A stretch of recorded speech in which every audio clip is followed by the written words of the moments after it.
ನಮಸ್ಕಾರ ಎಲ್ಲರಿಗೂ ಗಣೇಶ ಪುರಾಣದ 2ನೇ ಅಧ್ಯಾಯದ 2ನೇ ಭಾಗಕ್ಕೆ ಸ್ವಾಗತ.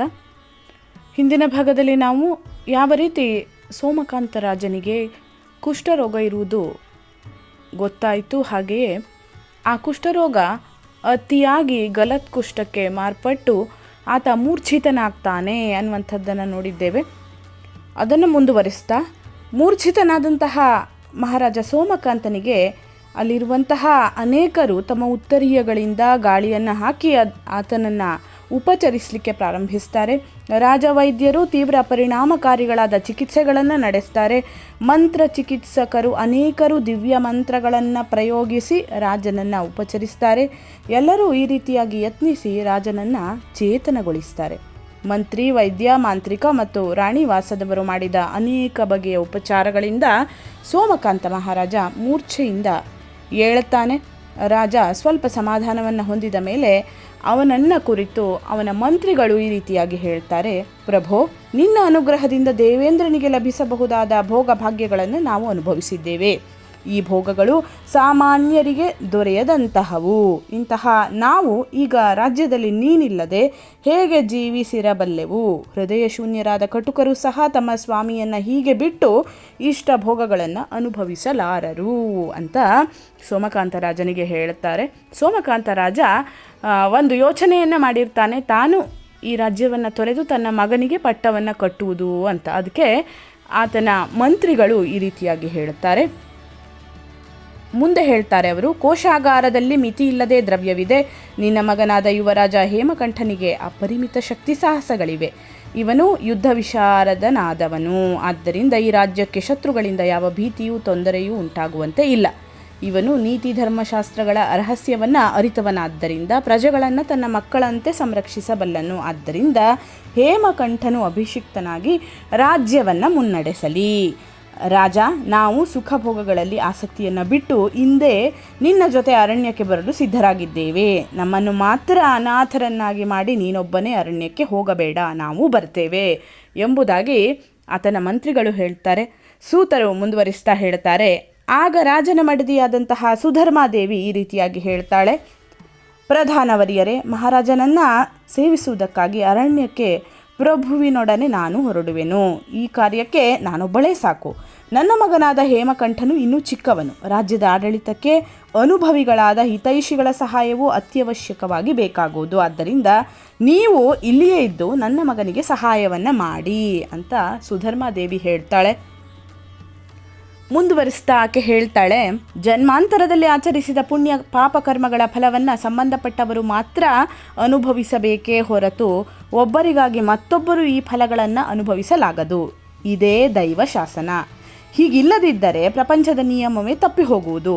ದಾಂಪತ್ಯವೆಂಬ ರಥಕ್ಕೆ ಕುದುರೆಗಳಂತೆ ನಾವಿಬ್ಬರೂ ಹೂಡಲ್ಪಟ್ಟಿದ್ದೇವೆ. ನಮ್ಮ ಜೀವನದ ಈ ಅವಧಿಯಲ್ಲಿ ಬರಬಹುದಾದ ಸುಖ ದುಃಖ ಭೋಗವು ನಮ್ಮಿಬ್ಬರಿಗೆ ಮಾತ್ರ ಸಂಬಂಧಪಟ್ಟವು. ನಾನು ಸಹ ಅನೇಕ ಬಗೆಯ ಭೋಗ ವಸ್ತ್ರಗಳನ್ನು ಒಡಗೂಡಿದವಳಾಗಿ ಸುಖವನ್ನು ಅನುಭವಿಸುತ್ತಾ ಈ ಮಹಾರಾಜನಿಗೆ ಅರ್ಧಾಂಗಿಯಾಗಿ ಬಾಳಿರುವೆನು. ಗಂಡನ ಕಷ್ಟ ಸುಖಗಳಲ್ಲಿ ಭಾಗವಹಿಸುವುದು ಸ್ತ್ರೀಯರಿಗೆ ಉತ್ತಮವಾದ ಧರ್ಮವು. ಈ ಧರ್ಮವನ್ನು ನಿಯಮದಿಂದ ಪರಿಪಾಲಿಸುವ ಸತಿಯು ಇಹಲೋಕದಲ್ಲಿ ಕೀರ್ತಿಯನ್ನೂ ಪರಲೋಕದಲ್ಲಿ ಸದ್ಗತಿಯನ್ನೂ ಪಡೆದು ಸುಖಿಸುವಳು. ಮಹಿಳೆಯರಿಗೆ ಅವರ ಪತಿಯೇ ಪರದೈವ ಎಂಬುದಾಗಿ ಸರ್ವಜ್ಞರಾದ ಮುನಿಗಳು ಉಪದೇಶಿಸಿದ್ದಾರೆ ಅಂತ ಆಕೆ ಹೇಳ್ತಾಳೆ.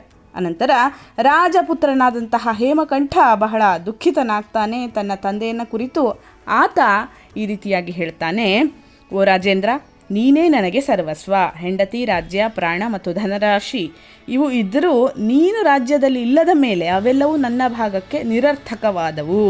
ನಿನಗಾಗಿ ನಾನು ಸಕಲ ಭಾಗ್ಯಗಳನ್ನು ತೊರೆಯಲು ಸಿದ್ಧನಿದ್ದೇನೆ. ಎಣ್ಣೆ ಅಥವಾ ತುಪ್ಪ ಮೊದಲಾದ ಸ್ನಿಗ್ಧ ಪದಾರ್ಥಗಳ ಸಹಾಯವಿಲ್ಲದಿದ್ದರೆ ದೀಪವು ಹೇಗೆ ಬೆಳಗಲಾರದೋ, ಪ್ರಾಣಗಳು ಇಲ್ಲದಿದ್ದರೆ ದೇಹವು ಹೇಗೆ ನಿಲ್ಲಲಾರದೋ, ಅದರಂತೆ ಎಲ್ಲ ಈ ಧರ್ಮ ಪರಿಪಾಲಕನಾದ ರಾಜ, ನೀನಿಲ್ಲದ ಈ ರಾಜ್ಯ ವ್ಯರ್ಥವು ಅಂತ ಆತ ದೈನ್ಯದಿಂದ ಹೇಳ್ತಾನೆ. ಮುಂದೆ ಸೂತರು ಹೇಳ್ತಾರೆ: ರಾಜನಾದ ಸೋಮಕಾಂತ ಮಂತ್ರಿಗಳು ತನ್ನ ಪಟ್ಟದರಸಿ ಮತ್ತು ಪುತ್ರನಾದ ಹೇಮಕಂಠ ಮುಂತಾದವರು ಆಡಿದಂತಹ ಮಾತುಗಳನ್ನು ಕೇಳಿ ಬಹಳ ಸಂತೋಷಗೊಳ್ತಾನೆ. ಆಗ ತನ್ನ ಮಗನಿಗೆ ಧರ್ಮ ರಹಸ್ಯಗಳನ್ನು ಮತ್ತು ಕರ್ತವ್ಯಗಳನ್ನು ಆತ ಉಪದೇಶಿಸಲಿಕ್ಕೆ ಪ್ರಾರಂಭಿಸ್ತಾನೆ. ರಾಜ ಹೇಳ್ತಾನೆ, ಮಗನಾದವನು ತಂದೆಯು ಜೀವಿಸಿರುವಾಗ ಅವನ ಆಜ್ಞೆಯನ್ನು ಪರಿಪಾಲಿಸಬೇಕು. ತಂದೆಯು ಮೃತ್ಯುವನ್ನು ಹೊಂದಿದ ಮೇಲೆ ಶ್ರದ್ಧಾಭಕ್ತಿಗಳಿಂದ ತನ್ನ ತಂದೆ ಮೊದಲಾದ ಪಿತೃಗಳಿಗೆ ಸದ್ಗತಿ ಲಭಿಸಲಿಕ್ಕಾಗಿ ಶಾಸ್ತ್ರ ಮರ್ಯಾದೆಗೆ ಅನುಸಾರವಾಗಿ ಶ್ರಾದ್ದ, ತರ್ಪಣ ಮೊದಲಾದ ಪೈತೃಕ ಕರ್ಮಗಳನ್ನು ಮಾಡಬೇಕು.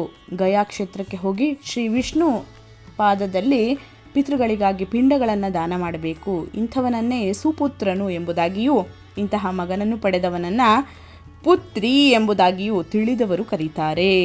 ಆದ್ದರಿಂದ ನೀತಿವಂತನಾಗಿ ಪಿತೃ ಪರಂಪರೆಯಿಂದ ಪ್ರಾಪ್ತವಾಗಿರುವ ಈ ಸಾಮ್ರಾಜ್ಯವನ್ನು ನೀನು ಪರಿಪಾಲಿಸು.